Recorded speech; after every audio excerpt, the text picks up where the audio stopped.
নমস্কার, দি রিপোর্টে স্বাগত। গতকাল পূর্ব বর্ধমানের মেমারিতে দম্পতির হাড়হিম করা খুনের ঘটনা প্রকাশ্যে আসতেই শিউরে উঠেছিল গোটা বাংলা। নিজের বাড়ির সামনে থেকে উদ্ধার হয় এক বৃদ্ধ ও বৃদ্ধার ক্ষতবিক্ষত দেহ। মৃত দম্পতিদের নাম হাজী মুস্তাফিজুর রহমান ও মমতাজ পারভিন। মা বাবাকে নৃশংসভাবে খুনের পর গা ঢাকা দেয় ছেলে হুমায়ুন কবির। তবে এখানেই শেষ নয়। ওই দিন রাতের বেলা বনগাঁতে মাদ্রাসার মধ্যে ঢুকে ধারালো অস্ত্র দিয়ে হামলা চালানোর অভিযোগের ঘটনায় ফের খবরের শিরোনামে চলে আসে হুমায়ুন কবির। কিভাবে, শুনুন তাহলে। সূত্রের খবর, মাদ্রাসায় আজান শেষ হওয়ার পর আচমকা এক যুবক ভেতরে ঢুকে এসে শিক্ষক ও পরিচারকদের ওপর প্রাণঘাতী হামলা চালায়। ঘটনায় আহত 4 জনকে বনগাঁ মহকুমা হাসপাতালে ভর্তি করা হয়েছে। খবর পেয়ে ঘটনাস্থলে পৌঁছে অভিযুক্তকে হাতে নাতে গ্রেপ্তার করে বনগাঁ থানার পুলিশ। অভিযুক্তকে তাদের হাতে তুলে দেওয়ার দাবি জানায় স্থানীয়রা এবং বিক্ষোভ দেখাতে শুরু করে। পরিস্থিতি নিয়ন্ত্রণে আনতে বনগাঁ থানার পুলিশ জেলার বিশাল পুলিশ বাহিনী মোতায়েন করা হলেও প্রবল ধস্তাধস্তিতে আহত হন বনগাঁ থানার আইসি শিবু ঘোষ। পরবর্তীতে স্থানীয়রা এসে থানা ভাঙচুর করলে অবশেষে পুলিশ লাঠিচার্জ করে।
বনগাঁ পুলিশ সুপার জানান, অভিযুক্ত ব্যক্তির নাম হুমায়ুন কবির, বাড়ি বর্ধমান।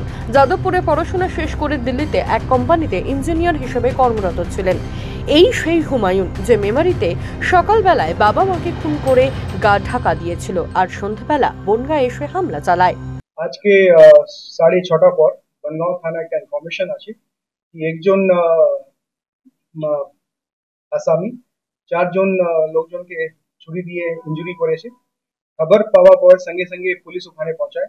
4 জন যারা স্ট্যাব ইনজুরি পেয়েছিল ওদেরকে ইমিডিয়েটলি যে আমাদের বনগাঁও সুপার স্পেশালিটি হসপিটাল আছে ওখানে নিয়ে যাওয়া হয়। যে ছুরি চালিয়েছে ওকেও আটক করা হয়। ওনার নাম ছিল হুমায়ুন কবির, 35 বছর ওনার বয়স রয়েছে। অ্যান্ড ওনার যে অ্যাড্রেসটা রয়েছে ওটা মেমারি বলছেন, প্রথমত বর্ধমান ওনার বাড়ি। অ্যান্ড যারা যারা ইনজার্ড হয়েছে ওটা নাম হচ্ছে, প্রথম হচ্ছেন গফর আলী মন্ডল, সেকেন্ড নাম হচ্ছেন যে ভিকটিম রয়েছেন মেহর উদ্দিন মন্ডল, বয়স হচ্ছে 60। থার্ড পার্সন যে মানে ইনজার্ড হয়েছেন হচ্ছে সফিয়ার মন্ডল, বয়স হচ্ছে 70। অ্যান্ড ফোর্থ হাসানুর মোল্লা, 26 বয়স ওনার রয়েছে। লাস্টে আমরা ইমিডিয়েটলি ওদের ট্রিটমেন্ট ব্যবস্থাটা করানো হয়। তারপরে যখন অ্যাকিউজটাকে থানায় যখন আমরা নিয়ে আসি তখন পিও থেকে মতিগঞ্জ মোড় কাছে যে খানকা শরীফ আছে ওখান থেকে কিছু লোকজন অ্যারাউন্ড 100 to 150 এটা থানায় আসে যে আসামিকে নিজে হাতে তুলে দেওয়ার জন্য ওরা দাবি করে। ইমিডিয়েটলি পুলিশকে বাধ্য হয় ওদেরকে এখান থেকে আমাদেরকে একটু ফোর্স ইউজ করে ওদেরকে এখান থেকে ডিস্টার্ব করা হয়। অন দ্য স্পট আমরা 10 জনকে ধরেছি অ্যান্ড ওরাও আমাদের কাস্টাডিতে রয়েছে। এটা যে আমরা যে রয়েছে যে লোকজনকে যে আমরা ধরেছি 10 জন যা আজকে করেছে, রিউমার মঙ্গারিং জন্য আমাদের শুধু বলার আছে এখানে কোনো কমিউনাল ব্যাপার নেই। যারা যে কমিউনাল একটা যে রটানোর চেষ্টা করছে এটা আমি সবাইকে আপনাদের মাধ্যমে জানাতে চাইবো দ্যাট কোনো যেন রিউমার মঙ্গারিং কান দেবে না। পুলিশ স্ট্রিক্ট অ্যাকশনটা নিয়েছে অ্যান্ড যদি কেউ যদি লকে নিজে হাতে নেয় একদম স্ট্রিক্টলি পুলিশ ডিল করবে। আমার কাছে এখনই যে ইনফরমেশনটা এসছে এই যে অ্যাকিউজড হুমায়ুন কবির, যে যার বয়স হচ্ছে 35, যে স্ট্যাব ইনজুরি করেছে, ছুরি দিয়ে যে লোকজনকে মেরেছে, ও নিজেই আজকে সকালে সকালে খুবই ভোরের দিকে বর্ধমানে যেখানে অ্যাড্রেস হচ্ছে কাজীপাড়া, ওখানে ওয়ার্ড নাম্বার 11 নিজে বাবা, যিনার নাম হচ্ছে হাজি মুস্তাফিজুর রহমান, বয়স হচ্ছে ওনার 65, অ্যান্ড নিজে মা মোতাজ বেগম, ওদেরকেও খুব মানে মার্ডার করে ওখান থেকে পালিয়ে এসেছে সকালে সকালে, বিভৎস ভাবে ও মার্ডার করেছে। আমরা কনসার্ন যে পুলিশ স্টেশন আছে, কনসার্ন যে ডিস্ট্রিক্ট আছে, ওনাকেও জানিয়েছি।